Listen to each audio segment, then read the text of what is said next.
મુંબઈને માયાવી નગરી કહેવામાં આવે છે. સવારથી સાંજ સુધી સતત ધમધમતી અને 24 કલાક જાગતી રહેતી મુંબઈ નગરીમાં ઘરનું જમવાનું અને કમાણી સાથે સાથે આરોગ્યની જાળવણી રાખવી એ બાબત અઘરી ગણવામાં આવે છે. પરંતુ દેશ જ નહીં, દુનિયા માટે મુંબઈની ડબ્બાવાલાની ટિફિન સેવા માસ્ટર ઓફ મેનેજમેન્ટનું અદ્ભુત ઉદાહરણ બની ગયું છે. મુંબઈના 5000 ડબ્બાવાળા દરરોજ 2 લાખ લોકોને ગરમાગરમ ટિફિન પહોંચાડવાની જે વ્યવસ્થા કરે છે તે અદ્ભુત છે. મુંબઈના ડબ્બાવાલાની ટિફિન સેવાની વ્યવસ્થા એક વખત જોવા જેવી છે. આ વ્યવસ્થાની વિશ્વના મેનેજમેન્ટ ગુરુઓએ પણ નોંધ લીધી છે. તો આવો જોઈએ કે કેવી રીતે દરરોજ પહોંચે છે આશરે 2 લાખ લોકોને ગરમાગરમ ભોજન. ઘરના રસોડામાં માં, બહેન કે દીકરીએ બનાવેલું ગરમાગરમ ભોજન જ્યાં ઘરના સભ્યો કામે ગયા હોય ત્યાં સમયસર પહોંચાડી દેવાની સેવાનું નામ એટલે ડબ્બાવાળા. મુંબઈમાં તમે બપોરના સમયે ટ્રેન કે પગપાળા મુસાફરી કરતા હો અને ત્યારે તમને કોઈ સફેદ કલરનું પેન્ટ શર્ટ અને માથા પર સફેદ કલરની ટોપી અને માથે ટિફિનનું ભારણ હોય એટલે તમારે સમજી જવું કે આ ડબ્બાવાળા સેવાના જ સભ્યો હશે. મુંબઈમાં ડબ્બાવાલાની એક આગવી ઓળખ ઊભી થઈ છે. સવારે 9:30 વાગ્યાથી 12:30 વાગ્યા સુધીમાં એટલે કે ગણતરીની મિનિટોમાં જ મુંબઈના એક છેડેથી બીજા છેડે કોઈ પણ પ્રકારની ટેકનોલોજી સંસાધનો વગર ટ્રેન અને સાયકલના માધ્યમ અને ટાઈમ મેનેજમેન્ટથી ડબ્બાવાલા 2 લાખથી વધુ ટિફિનો નિશ્ચિત જગ્યાએ પહોંચાડી દે છે. આ વ્યવસ્થામાં જોડાયેલા 5000થી વધુ લોકો જે ચીવટ અને વ્યવસ્થાથી કામ કરે છે તેમાં ક્યારેય ભૂલ થતી નથી. મુંબઈ ટિફિન બોક્સ સપ્લાયર એસોસિએશનના પ્રમુખ રામદાસ કરવંદે અને રીતેશ શાંતારામ આનંદે જ अब तकના આંગણે આવ્યા હતા. અદ્ભુત સપ્લાય चेन व्यवस्था अंगे તેમણે પોરસ સાથે વિગતો આપી હતી. नमस्कार, मेरा नाम रितेश आंद्रे। मैं मुंबई डब्बावाला का स्पोक पर्सन हूँ। तकरीबन गए 4-5 साल से मैं डब्बावाला से जुड़ा हूँ। कहने को बड़ी खुशी होती कि मेरे दादाजी ने ये सर्विस शुरू की थी और आज हमारी 4th जनरेशन ये सर्विस में आ रही है। जैसे ही सर ने कहा कि राजकोट में एक फैमिली बिजनेस का एक मॉड्यूल चलता है, वैसे ही हमें भी एक अच्छा लग रहा है कि हम लोग भी हमारा फैमिली बिजनेस आने वाले जनरेशन को पास आउट कर रहे हैं, जिससे एक अच्छा आइडियल हम लोग क्रिएट कर रहे हैं और एक अच्छा एक काम हम लोग कर रहे हैं, तो हमें उसमें बहुत खुशी मिलती है। तो देखिए, शुरुआत होने के पीछे एक दिलचस्प इसके पीछे एक कहानी है कि मुंबई में जब पारसी लोगों का ज़्यादातर राज चलता था, वो टाइम हमारे फाउंडर मिस्टर महादेव जी बच्चे ये उनके साथ as a office boy work करते थे। तो एक दिन क्या हो गया कि वो पारसी बैंकर्स ने हमारे फाउंडर से कहा कि आप आ रहे हैं तो मेरा खाना भी बिल आपके साथ लेके आइए, बिकॉज मुझे अभी आज ऑफिस जल्दी जाना है, मेरा अभी तक लंच रेडी नहीं है। तो हमारे फाउंडर ने कहा क्यों नहीं, बिकॉज हम तो किसी की भूख मिटाने जा रहे हैं, तो गॉड का एक गॉड ने दिया हुआ एक काम है जो हमें करना चाहिए। तो उन्होंने एक डब्बे के साथ, एक कस्टमर के साथ, एक डब्बे वाले के साथ शुरुआत की और आज जरा आप देखा जाए तो तकरीबन 5000 से ज़्यादा लोग इस संस्था से जुड़े हुए हैं और रोज़ाना 2 लाख डब्बा डिलीवर करने का काम करते हैं। डब्बावाला का जो सप्लाई चेन है ये totally hub and spoke model पे चलता है। मतलब बहुत सारी जगहों पे डब्बा पिक करना, उसे एक जगह पे लाना, एक हब पर लेके आना, एक हब से दूसरे हब तक लेके जाना और वो हब से सारे पूरे जितने भी स्पोक्स हो गए, मतलब जितने भी जगह हो गए वहाँ पर डिलीवर करना। तो हमारे 5000 लोगों का यही काम है। मतलब उनको मुंबई के अलग अलग हिस्सों में अलग अलग रेसिडेंट के हिसाब से उनको डिवाइड किया गया है। तो सारे डब्बावाला उनके घरों में जाके डब्बा इकट्ठा करके अपने नियरेस्ट रेलवे स्टेशन के पास आ जाते हैं। स्टेशन पर आने के बाद उनको शॉर्टिंग किया जाता है as per the destination station कि किस जगह पर उसको भेजा जाने वाला है, और जिस जगह पर ये डब्बा जाएगा उसे लोकल ट्रेन से भेजा जाता है। और जैसे डब्बा वहाँ पर पहुँचाया जाता है तो पहुँचने के बाद अगेन उसकी शॉर्टिंग की जाती है किस तरह से बिल्डिंग में उसको पहुँचाना है। तो बिल्डिंग के हिसाब से शॉर्टिंग होने के बाद फाइनली वो डब्बा उनके ऑफिस तक पहुँच जाता है। देखा जाए तो एक डब्बा डिलीवर करने में तकरीबन 3 डब्बा वालों की ज़रूरत मिनिमम लगती ही है और ज़्यादा से ज़्यादा 7 से 8 लोगों की हमें ज़रूरत लगती है। और ये सारी चीज़ हमारे कोडिंग सिस्टम के माध्यम से चलती है, जिसके तौर पर हम लोग हमारे कस्टमर को जान सकते हैं और जैसे हम लोग जानते थे उसको सिस्टम से भेजा जाता है। देखिए, सिर्फ मुंबई में 100 से ज़्यादा स्टेशन है, तो हर एक स्टेशन को अलग अलग नाम है, तो अलग अलग नाम तो हम लोग नहीं लिख पाएंगे। तो उसको हमने 2 जगह पे डिवाइड किया। जब जिस दिन हम लोग मॉर्निंग में डब्बा पिक करेंगे तो वहाँ पर हम लोग अल्फ़ाबेट का यूज़ करेंगे, और जब हम लोग डिलीवरी करेंगे तो हम लोग नंबर का इस्तेमाल करेंगे। जैसे अभी मेरा नाम रितेश है, अगर मैं डब्बा पिक करता हूँ तो मेरा R उस डब्बे पे लिखा रहेगा क्योंकि ये डब्बा पिक करने वाला बंदा है। अगर मैं बोरीवली से डब्बा पिक करता तो उसके ऊपर BO या फिर B लिखा होगा, जिससे हमें पता चलेगा कि ये डब्बा बोरीवली से पिक किया जाएगा। और फाइनली ये डब्बे के जैसे कि ये डब्बा सपोज चर्च गेट में डिलीवर किया जाएगा, तो चर्च गेट को हमने 6 नंबर से जानते हैं, 3 नंबर 6 नंबर से हम लोग चर्च गेट को जानते हैं। तो बरोबर डब्बा के सेंटर में आपको 3 या 6 नंबर दिखेगा, जिससे मतलब पता चलेगा कि ये डब्बा स्टेशन चर्च गेट को जाना है। तो वहाँ पर एक कोड होगा जिसपे नंबर होगा 1 से लेके 12-15 तक, जो एक हमारे डब्बा वाला का कोड रहेगा।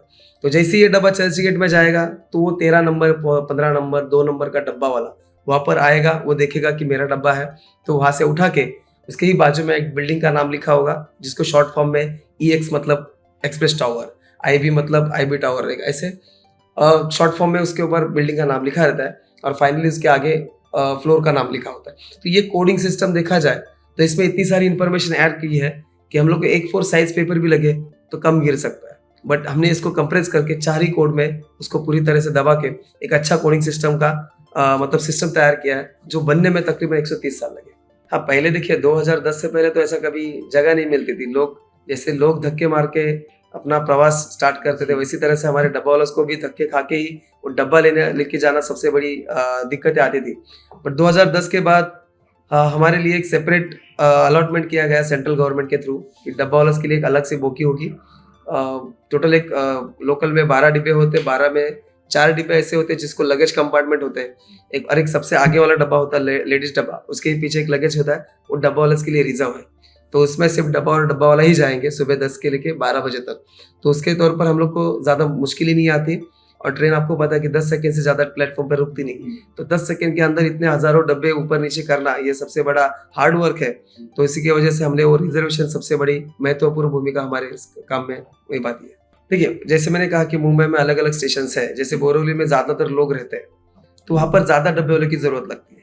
बट पूरे मुंबई में हमारे सारे डब्बा वाले ग्रुप में काम करते हैं। एक ग्रुप में 10 लोग काम करते हैं और एक ग्रुप में एक सुपरवाइजर होता है, एक सुपरवाइजर और 9 डब्बा वाला, ऐसे 10 लोगों का ग्रुप होता है। जैसे भी बोरिवली में ज़्यादा लोग हैं तो वहाँ पर 1 2 3 4 5 6 ग्रुप काम करेंगे, 10 ग्रुप काम करेंगे, मतलब 100 डब्बा वाला काम करेंगे। वैसे ही हम सब डब्बा वाला को पूरे ऑल ओवर मुंबई में मतलब पूरे MMR रीजन में, नॉट ओनली मुंबई माहिम से लेके चर्चगेट तक हार्डली 10 किलोमीटर की है। बट मुंबई के जो सबर्बन पार्ट्स है वो सभी जगह पर रेसिडेंशियल पार्ट्स है, तो रेसिडेंस से डब्बा पिक करके डाउनटाउन में उसको लोकल ट्रेन के थ्रू लेके आना। इस तरह से वो पूरा नेटवर्क डब्बा वालों को अलग अलग स्टेशन के अलग अलग हिस्सों में उनको रहने के लिए बोल दिया गया है। ठीक है, तकरीबन 5,000 से ज़्यादा लोग इस संस्था से हमारे साथ जुड़े हुए हैं। और इस संस्था में जब आप काम करने के लिए सोचते हो तो मिनिमम आपका जो एज है वो क्राइटेरिया 18 साल की है। 18 साल के बाद ही हमारे लेबर लॉ के हिसाब से उसको ऐड किया जाता है उस बंदे को। और रिटायरमेंट की कोई एज यहाँ पर नहीं है। आज देखा जाए तो 80-85 साल के डब्बा वाला, बुजुर्ग डब्बा वाला आज हमारे साथ काम कर रहे हैं, क्योंकि उनका एक ही कहना है कि हम छत्रपति शिवाजी महाराज के सोल्जर हैं, तो हमें हमारा काम एक अच्छे तरह से निभाना है।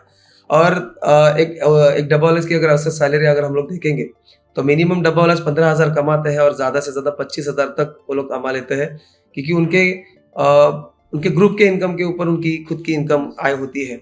क्योंकि उनका ग्रुप अच्छा काम करेगा तो उनको अच्छी सैलरी मिलेगी, और ये सारे ग्रुप मिलकर अच्छे काम करेंगे तो अच्छे डब्बा वालों को सैलरी मिलेगी। तो यहाँ पर एक अपने आप में ही एक डब्बा वालों में कंपटीशन है कि अगर मुझे खुद की सैलरी बढ़ानी है तो हमारे ग्रुप को अच्छा परफॉर्मेंस देना होगा। देखिए, अभी यहाँ पर देखा जाए तो हमारे डब्बा वालों के आज के जो नंबर है वो 5,000 से ज़्यादा है, और उसमें से 99% लोग ऐसे हैं जिनकी हार्डली दूसरी या तीसरी तक ही पढ़ाई हुई है।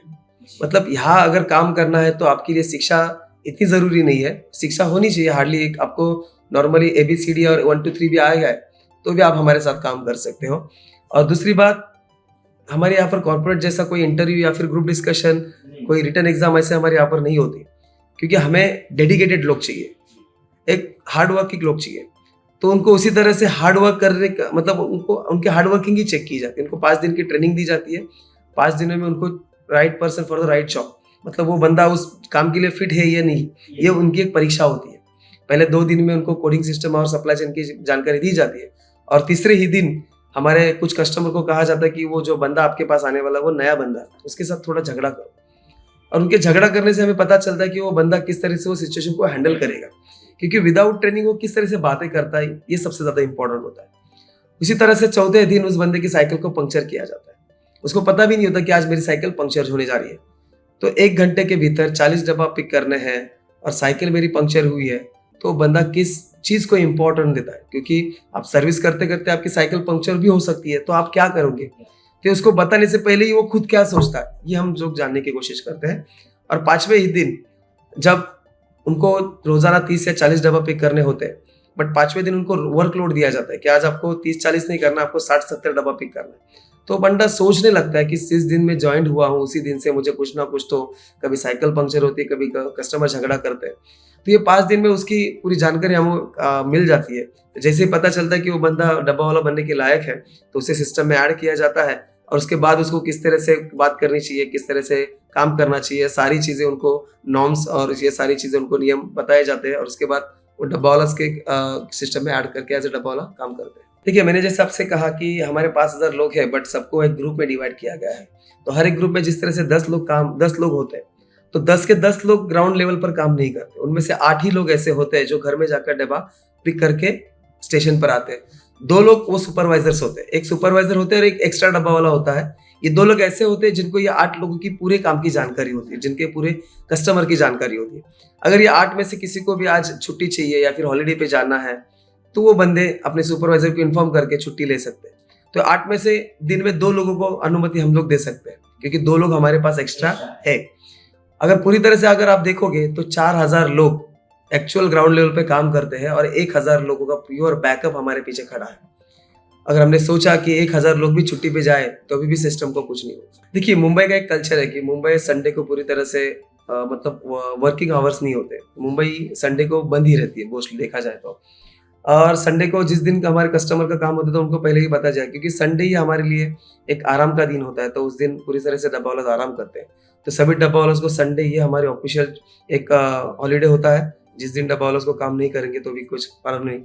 बट कुछ ऐसे भी डब्बा वाला है जिनके मतलब उनको रहा नहीं जाता घर पे, तो बाबा हमारे कस्टमर है तो उनके लिए चलो ठीक है 2 या 3 डब्बा है, मैं जाके दे के आ जाता हूँ। इस तरह से कुछ भी सोचने वाले भी हमारे लोग हैं। बट ये संस्था उनको मतलब कंपलसरी नहीं करती, वो उनके ऊपर डिपेंड होता है।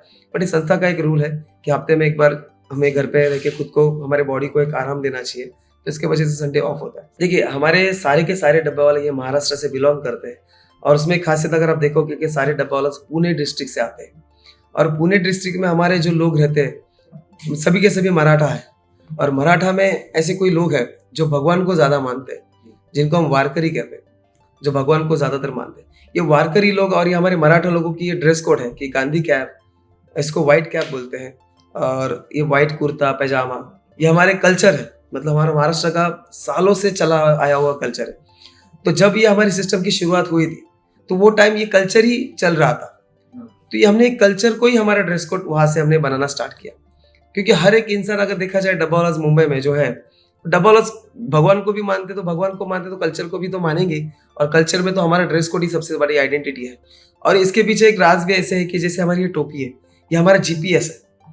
अब ये जीपीएस कैसे आप सोचोगे, तो ये हजारों के पैगामे में लोग रेलवे प्लेटफॉर्म पर खड़े होते हैं, तो वहां पर अगर मुझे डब्बा किसी को हैंड ओवर करना है तो मुझे कैसे पता चलेगा कि डब्बा वाला कहाँ पर है एग्जैक्टली।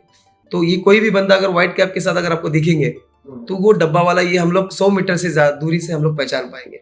तो ये बहुत कंपलसरी होता है। व्हाइट कैप सबसे ज्यादा कंपलसरी होती है। व्हाइट अगर आप आज के दिन व्हाइट अगर ड्रेस कोड नहीं पहनोगे तो भी कुछ प्रॉब्लम नहीं, but white cap is very important. अगर आप नहीं पहनोगे तो 1000 रुपया फाइन आपको दिन का देना पड़ता है। उसकी चार्ज है सिर्फ 20 रुपए में आपको मिल जाएगी, बट 1000 रुपया देना पड़ता है, बिकॉज ये सबसे ज्यादा महत्वपूर्ण है। देखा जाए तो हमारे मतलब जो न्यू स्टार्टअप्स आ रहे हैं तो उनके लिए हमारा यही सलाह रहेगा कि गो ग्रीन सबसे पहले, क्योंकि आज भी हम लोग जिस तरह से काम कर रहे हैं कि हम लोग का भी एक ही मकसद है कि मुंबई में हम लोग काम कर रहे हैं, मुंबई को हमको बचाना है, बिकॉज मुंबई में सबसे ज्यादा पॉल्यूशन है। तो हम जितने से ज्यादा ग्रीन बिजनेस करेंगे वो सबसे ज्यादा इंपॉर्टेंट है।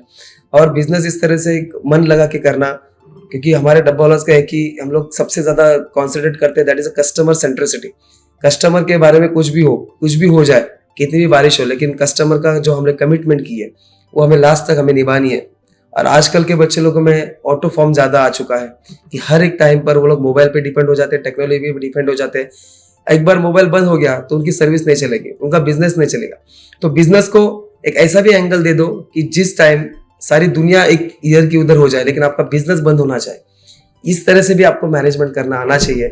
और हमारा जो मकसद है वो जब मकसद तक हम लोग नहीं पहुंचेंगे तब तक आपको पीछे नहीं हटना है। अगर पीछे हटोगे तो हमारा डब्बा वाला भी 130 साल पहले ही बंद हो जाते थे, क्योंकि एक तो नॉर्मल डब्बा ही देना था, वो तो कोई भी बंद कर देता था, मतलब चलो ठीक है 10-15 दिन शुरू होकर बंद कर देते थे, लेकिन उसी में हमारे फाउंडर में अपॉर्चुनिटी देख के आज इतना बड़ा संस्था यहाँ पर लोग काम कर रहे हैं। तो उसी तरह से आपको भी एक सोच बना के उसको काम करना है। મુંબઈ ડબ્બાવાલા સર્વિસની સિદ્ધિઓ અંગે એસોસિએશનના પ્રમુખ રામદાસ કરવંદેએ વધુ વિગતો આપી હતી। नमस्कार, मैं रामदास करुंदे, डब्बावाला संगठन का अध्यक्ष है। हमारे संस्था को 130 साल हो गया ये काम चल रहा है। पहले जो काम शुरू हो गया तो हम लोग का बस लाल पीला जो रस्सी रहता है वो रस्सी के हिसाब से काम चलता था। तो ये अभी नया निकला, ये कोडिंग का निकला है। मतलब पहले जो लोग थे पुराने थे वो पढ़े लिखे नहीं थे तो वो रस्सी के हिसाब से करते, अभी थोड़ा पढ़े लिखे आया तो कोडिंग के हिसाब से चल रहा है। मतलब जो डब्बा वाला जो काम करते बस उनका काम इतना ही है कि घर से जो डब्बा लिया है वो ऑफिस तक पहुंचाना है, बाकी बीच में कुछ भी हो, धूप हो या कुछ भी हो, मतलब जो भी आएगा तो अपना घर से जो डब्बा उठाया वो ऑफिस तक पहुंचाना वो उनका ही काम रहता है। और आप बोल रहे थे गिनीज बुक में नाम है, तो कैसा है, डब्बा वाला ने एक के ऊपर 3 बॉक्स लिया था, इसके हिसाब से ये गिनीज बुक के नाम आ रहे हैं। मतलब कैसा रहता है कि जो डोंबारे का खेल रहता है उसमें जो लड़के रस्सी के ऊपर खेल दिखा रहे उनको ये साइड से आगे जाने का रहता है, वैसा ही डब्बा वाले का रहता है कि घर से जो उठाया वो कैसा भी कुछ भी होने तो ऑफिस तक पहुंचाना ही पहुंचाना। और जो जब तक ऑफिस में डब्बा नहीं पहुंचा तक तो हम लोग खाना नहीं खाते, जब सेठ जी खाना खाते तभी हम लोग खाना खाते। और ये डब्बा पहुंचाने का भी काम करते, उसके हिसाब से दूसरा भी देखें तो हम लोग अभी नया किचन का सेंट्रल किचन चालू करें। मतलब कैसा है, अभी कस्टमर का जो घर का खाना जाता है वैसे हम लोग खुद बना के कस्टमर के ऑफिस में देने वाले। नया जो बिजनेस आ रहा है ना तो उनका और हमारा कुछ, मतलब कैसा है, जो हम लोग अभी जो काम कर रहे हैं ना तो हम लोग जो घर का खाना लेते और वो ऑफिस में देते, बाहर का जो ये करते तो उनसे हम लोग को कुछ फर्क है। આધુનિક વિશ્વમાં મેનેજમેન્ટ ગુરુઓ માટે મુંબઈની આ ડબ્બાવાલા સર્વિસ અદ્ભુત ઉદાહરણ બની છે। મુંબઈના કોઈ પણ વિસ્તારમાં જઈને ટિફિન પહોંચાડવાની આ સેવા 130 વર્ષ પહેલા એટલે કે 1890માં સંપૂર્ણપણે અભણ વ્યક્તિ દ્વારા શરૂ કરવામાં આવી હતી અને આજની તારીખે આધુનિક ટેકનોલોજીના અને ઝડપી પરિવહનના યુગમાં પણ એ જ પદ્ધતિથી ચાલતી આ સેવામાં દિવસે અને દિવસે વધુમાં વધુ લોકો કામ માટે જોડાઈ રહ્યા છે। આ અંગે આત્મીય યુનિવર્સિટીના ડોક્ટર વિશાલ ખાસગીવાલા જીતેશ રાઠોડ દ્વારા મુલાકાત દરમિયાન જણાવ્યું હતું કે મુંબઈની ડબ્બાવાલા ટિફિન સેવા 120 થી 180 મિનિટમાં ટિફિન એક જગ્યાએથી નિશ્ચિત જગ્યાએ કેવી રીતે પહોંચે છે। લોજિસ્ટિક સિસ્ટમની એક વ્યવસ્થિત મેનેજમેન્ટ સ્કિલનું વિદ્યાર્થીઓને માર્ગદર્શન આપવામાં આવશે જે જીવનમાં ડગલે ને પગલે ઉપયોગી થશે। કોઈ પણ કામ સમયસર થાય તેનું જ મૂલ્ય હોય છે, તે ડબ્બાવાલા સેવામાંથી શીખવાનું હોય છે। बेसिकली जो आपने क्वेश्चन बहुत ही अच्छा पूछा था और मुझे खुशी है इस बात बताने में कि हम हमेशा क्लास के अंदर बात पढ़ाने की बात करते हैं, क्लास में इंटरेक्शंस की बात करते हैं, पर बच्चे को जब तक लाइव एक्सपीरियंस नहीं होगा उसको नहीं पता लगेगा। मुंबई डब्बा वाला जो संस्था है लगभग 1890 से चल रही है और वो जो काम कर रही है बिना टेक्नोलॉजी के, हम आज 5G टेक्नोलॉजी की बात करते हैं, बिना 5G टेक्नोलॉजी के टेक्नोलॉजी पे काम कर रहे हैं। तो इस तरह की चीज़ें जो आज बात करने का एक सहयोग मिला है, तो हम चाहते थे कि प्रैक्टिकल एस्पेक्ट पे अपॉर्चुनिटी बच्चों को मिले और उस अपॉर्चुनिटी द्वारा हम बच्चे को नई शिक्षा नीति के अंदर भी ये कहा गया है कि हमारे पुराने अध्ययन को हमें वापस लाना चाहिए। तो यहाँ से बिना, मान लीजिए ये साइकिल से डब्बा सप्लाई करते हैं, मतलब कहीं फ्यूल का भी कोई यूज़ होता नहीं है, घर का खाना खिलाते हैं, मतलब सात्विक खाना हम खाते हैं। ये सारी चीज़ें जो आज हमारा अध्ययन भी मान रहा है कि हमें पुरानी चीज़ पर जाना चाहिए, तो वो किस तरह से इस बिजनेस मॉडल को लेके आए हैं और चला रहे हैं। और इतना सक्सेसफुल बिजनेस 110 वर्षों से चल रहा है, मतलब आज 4th जनरेशन आ गई, तो बच्चों को ये लाइव पता लगे। और राजकोट में और सौराष्ट्र में एक कल्चर है कि यहाँ पर फैमिली बिजनेस का एक बहुत बड़ा कंसेप्ट है, जहाँ पर फैमिली की जनरेशन से एक दूसरे बिजनेस को ट्रांसफर होता है। ये तो 4th जनरेशन जो मुंबई डब्बावाला चल रही है, तो उन्हें भी ये पता लगेगा कि किस तरह से ऑर्गेनाइजेशन को मैनेज किया जाता है, ऑर्गेनाइजेशन को चलाया जाता है और किस तरह से आगे बढ़ा जाता है। तो इसका भी बच्चों को लाइव डिमॉन्स्ट्रेशन जो है एक्सपर्ट टॉक के माध्यम से मिलेगा। तो उसी को आत्मीय और त्यागपल्लू स्वामी जी के आशीर्वाद से हम लोग कल 4:30 से 6:30 ये संवाद करने जा रहे हैं। तो इसमें हम सभी यूनिवर्सिटी के अलावा 8,000 से ज़्यादा बच्चे इसके अंदर रजिस्टर्ड करवाया है, जिसमें स्कूल्स, कॉलेजेस, इवन इंडस्ट्रीज के लोग भी इस संवाद में आ रहे हैं। ખાસ કરીને આજના વિદ્યાર્થીઓમાં આ થિયરિકલ જે નોલેજ છે કે આજના વિદ્યાર્થીઓમાં નંબર પાછળ એક માર્ક કેવી રીતે મને સારા માર્ક આવે એ પાછળની જે દોડ છે, થિયરિકલ નોલેજ અત્યારના જોઈએ તો 100માંથી 100 આપણે સાંભળેલા હશે કે ઘણા બધા વિદ્યાર્થીઓને આવતા હશે, પણ જ્યારે એને ક્યાંય જોબ કરવાની વાત આવે, જ્યારે કોઈ ઇન્ટરવ્યૂ દેવાની વાત આવે ત્યારે એની વાસ્તવિકતાનો એને ખ્યાલ આવતો હોય છે. તો આવી પરિસ્થિતિઓ આપણે ખૂબ સ્ટડી કરેલી છે. એટલે થિયરિકલ નહીં પણ વાસ્તવિક લાઈફમાં practical as a engineers, electrical એન્જિનિયરને જો બેઝિક ઇલેક્ટ્રિકલ્સની કે સામાન્ય ઘરની અંદર નાનું મોટું કામ કરતા ન આવડતું હોય અને એન્જિનિયર બની જાય, એન્જિનિયરિંગની માર્કશીટ 100 માર્કની હોય એની, પ્રેક્ટિકલી નોલેજ ના હોય, આ જે ગેપ છે એ ગેપ પૂરવા માટે આત્મી યુનિવર્સિટી હંમેશા સતત વિદ્યાર્થીઓને થિયરી નહીં પણ માત્ર પ્રેક્ટિકલ નોલેજ કેવી રીતે મળે એના માટેનો સતત પ્રયત્ન કરતી હોય છે. આ કાર્યક્રમમાં ખાસ કરીને મેનેજમેન્ટ, સાયન્સ અને એન્જિનિયરિંગના બાળકોને લોજિસ્ટિક કેવી રીતે સપ્લાય થાય છે એક ડબ્બાનો, કે જ્યાંથી રસોઈ બની છે એમના ઘરેથી અને જ્યાં વર્કિંગ પ્લેસ છે ત્યાં સુધી કેવી રીતે પહોંચે છે, એ સપ્લાય સિસ્ટમ જે એની કલર કોડ સિસ્ટમ છે એના દ્વારા લોજિસ્ટિક કેવી રીતે એ સપ્લાય કરે છે એનું એક પ્રેક્ટિકલ જ્ઞાન મળે એના માટે સ્પેશિયલ આત્મી યુનિવર્સિટીના આમંત્રણને માન આપી અને મુંબઈ ડબ્બાવાલાના પ્રેસિડેન્ટ્સ આત્મીય રાજકોટમાં આપણા રાજકોટની ઘણી બધી સંસ્થાઓ જે સ્કૂલ છે, કોલેજ છે, યુનિવર્સિટી છે, ઇવન એના સ્ટુડન્ટ્સ અને ટીચરો બંનેને આ લેશન આપવા માટે ખાસ બોમ્બેથી આવેલા છે. મેં આપને સર વાત કરી એમ કે વિદ્યાર્થીઓમાં સામાન્ય રીતે પ્રેક્ટિકલનો અભાવ હોય છે. જોબ કરવી છે, થિયરીમાં 100 માર્ક છે પણ પ્રેક્ટિકલ નથી આવડતું, તો બેઝિકલી આ વસ્તુનું કોઈ પણ વિષયો હોય એમાં હવેના વિદ્યાર્થીઓને કોન્શિયસનેસ નથી. માત્ર પોતાની માર્કશીટ કેવી રીતે વધે, માર્ક 100માંથી 100 માર્ક કેવી રીતે આવે, આ પાછળની જે એક્સ્ટ્રા એક્ટિવિટી અને પ્રેક્ટિકલ્સ માટેની કોઈ એમની પેરેન્ટ્સની અને વિદ્યાર્થીની કોઈની તૈયારી જ નથી. અને આ જે ગેપ છે એ ગેપ પૂરવા માટેનો આ અમારો એક પ્રયાસ છે. ત્યાગોલમ સ્વામીજીની ભાવના એવી હતી, જે આત્મીયના પ્રેસિડેન્ટ છે, કે આપણે એવા લોકોને બોલાવીએ કે જેથી આખા વર્લ્ડ લેવલે એમને પોતાની આ કામગીરી માટે એક માઇલસ્ટોન ઊભો કર્યો હોય. એટલે બધું સર્વે કરતા હતા, એમાં મુંબઈ ડબ્બાવાલા નામ એવું આવ્યું કે કોઈ પોલિટિકલ પ્લેટફોર્મ ઉપર એમનું કોઈ કંટ્રોલિંગ નથી, એક ચેરિટીની ભાવનાથી કે એક ટિફિનનો ડબ્બો જેની જરૂરિયાત છે ત્યાં સુધી એના ઘરેથી પિકઅપ કરી અને એમને સુધી સપ્લાય કરે, વર્કિંગની જે જગ્યા છે ત્યાં સુધી, અને ત્યાંથી ફરી પાછો ડબ્બો એમના હોમ સુધી પહોંચે. સપ્લાય અને ચેનની જે સિસ્ટમ છે, કારણ કે 2 લાખ ઉપર ડબ્બા સર્વિસ બહુ લિમિટેડ 2 કલાકના માત્ર સમયથી ડિસ્ટ્રીબ્યુટ કરે છે. તો આ એકચ્યુઅલી થિયરીમાં એ લોકોને 100 માર્કનું ગણવાનું આવે છે, સપ્લાય ચેન, લોજિસ્ટિક. તો એ વસ્તુ પ્રેક્ટિકલ નોલેજ કેવી રીતે મળે એના માટે ખાસ આવતીકાલે 4:30 થી 6:30 આત્મી યુનિવર્સિટીમાં એમનો એક સેમિનાર રાખ્યો છે.